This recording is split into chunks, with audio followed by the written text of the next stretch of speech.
And the question that we have here, it says, can an eligible individual who either did not previously elect federal COBRA or state continuation, or elected it but had since let their coverage lapse, still qualify for the ARPA subsidy?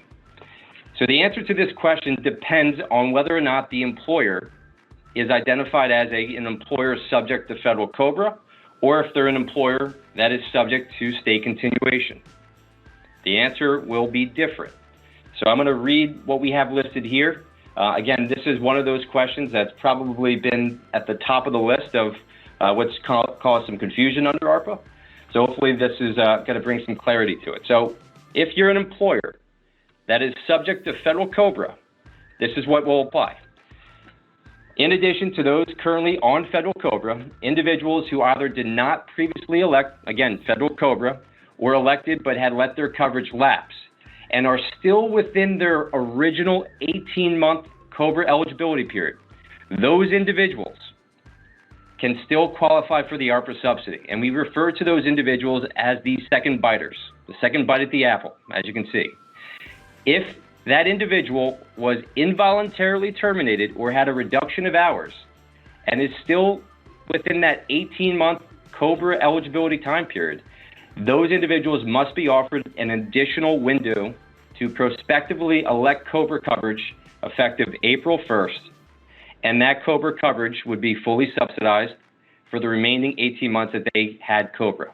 So if and ultimately what this means is we have to go back and look at the last 17 months as of April 1st, because anyone within the last 17 months from April 1st could have qualified for the subsidy for a minimum of at least 1 month.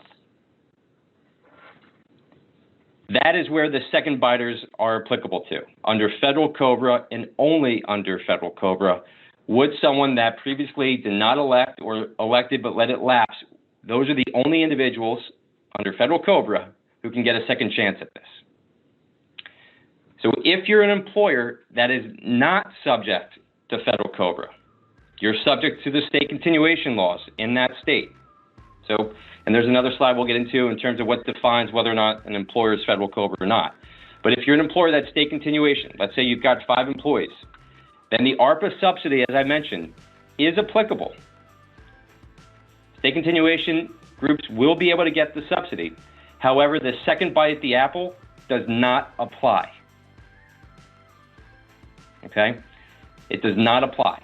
So only if I'm in state continuation, only those individuals who had an involuntary termination or a reduction of hours that are currently still within their election period, which would be their qualified beneficiary status, or are already on state continuation, or any QB, qualified beneficiary, who has a new qualifying life event in the future going forward, would be considered an AEI, which an AEI stands for Assistance Eligible Individual. That's someone who can get the subsidy. So to summarize this, while if I'm an employer, I'm subject to state continuation, that plan that is being offered, that individual would be able to get the subsidy if and only if they're still within their COBRA election period and they elect, or they're already on state continuation, or they have a new qualifying event going forward. Those are the only individuals that would be able to get the subsidy if you are a group subject to state continuation.